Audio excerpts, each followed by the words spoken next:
With the opening of the Liangzhou version, we are welcoming a new 10-player Heroes Realm. This is also our first truly difficult raid. But don't worry, after watching this guide, you will surely pass it smoothly. The first boss is Tianing. Tianing doesn't have many mechanics. We will go through them one by one in order. First, after the start, Tianing will pick up his staff and strike the ground, causing OA damage around him. At the same time, 4 fixed staves will be placed on both sides of the field, forming 2 walls. These staves are Tianing's core mechanism. A staff can link with other staves within a certain range to form a wall. The closed area enclosed by these walls is the formation. Later, 2 players will be selected, and a red sword will appear above their heads. Among the 4 fixed staves in the arena, 2 will release slow-tracking lasers toward these 2 players. We can easily dodge them by running, and even if you are hit, the damage caused is not very high. Subsequently, Tianing will release another skill. After chanting, he slams the staff in his hand to the ground, causing area damage to the entire field. We can dodge it by jumping. If a few individuals fail to dodge, the damage itself isn't particularly high. However, for every person hit, a new area damage effect will be generated at the feet of the person hit. So if all 10 people fail to dodge, it's equivalent to everyone taking damage from 11 light rings. That would basically lead to a team wipe. Then, 3 golden light rings will appear on the ground, and 3 clones will descend from the sky. After these 3 clones are killed, high damage light rings that continuously expand will appear from their feet. This will make the ground hot and reduce our survival space. So our handling method here is to try to gather them at the edge of the arena before killing them. This way, the impact on us will be smaller. Alternatively, we can guide the lasers to break the stone statues left after the clones die, thereby eliminating the spreading damage. Additionally, Tianing will summon stone statues near 3 players to slam the ground, causing very high damage in a small area. The stone statues will remain in place to block our movement. Once you see these statues appear in front of you, dodge immediately to effectively avoid the damage. These are relatively simple skills. The remaining 2 sets of mechanics are the ones most likely to cause a team wipe. First is the first set. Tianing will summon staves at fixed positions. It could be 1 or 2. The staves can be attacked, but do not hit them first. Then the staves will connect with 2 others respectively to form a triangular area. Then Tianing will select multiple players, and golden masks will appear on their heads. Subsequently, continuous ultra-high damage will be dealt with in a small area around these characters. Here, the selected players need to quickly stand inside the formation to significantly reduce this damage. After this mechanic ends, Tianing will float into the air and deal gradually increasing damage to the whole field. We need to focus fire and destroy the staves as quickly as possible to end Tianing's state. Now that this set is explained, let's talk about the other set. Tianing will choose 2 players on the field.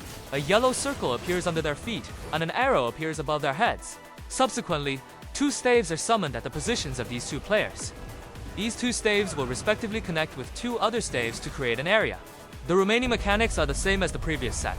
Tianing marks all characters, causing high damage in a small area. Since the position of the staves is determined by the players this time, if the formation is too small, it will cause us to stand too densely and take overlapping damage. So after players are marked, they must pay attention to their positioning. That is the first boss. The second boss is Guosin. Guosin is divided into 2 phases. The first phase is defending the city. We will see Guosin half kneeling on the ground in the middle of the field. In 3 directions around him, 3 military flags are planted. Here, we need to protect these 3 military flags from being destroyed. 3 types of monsters will refresh on the field. First is the bird boss, who stays on the field from the beginning. Then small mobs will continuously refresh and walk toward the flags. After approaching the flags, if the small mobs are allowed to stay near them for a long time, the flags will be destroyed, leading to a team wipe. After a while, the military flag in the middle of the field can be picked up. The player who takes the flag will have a flag mark on them and gain a permanent buff that increases HP and damage by 20%. Meanwhile, in the second phase, they will gain a skill that allows them to place a shield in front, which can block some special mechanics. I will explain this in detail later. After transitioning to the second phase, our boss becomes Guosin. To the right of the boss's health bar, there is a 3-segment energy bar that grows over time. Each time it reaches a segment, the boss enters a new round of mechanics. In addition, once someone dies, this bar will increase significantly. Once all 3 segments are filled, it will directly trigger a team wipe, so we must ensure enough damage while reducing the number of deaths. After the second phase starts, 2 types of soldiers will appear on the field: archers and Modao soldiers. Let's talk about the archers first. The archers are lined up horizontally on the field, 6 in total. They will emit red light in front of them. Archers have no health bar, only a stance bar. Each time you perform a deflection on the red light attack, their stance bar will decrease by half. Deflecting twice, or 2 people deflecting simultaneously, can directly eliminate an archer. The second skill of the archers is collectively aiming at one player to cause instant kill damage. At this time, the flag bearer needs to set up a shield, and the targeted player must hide behind it.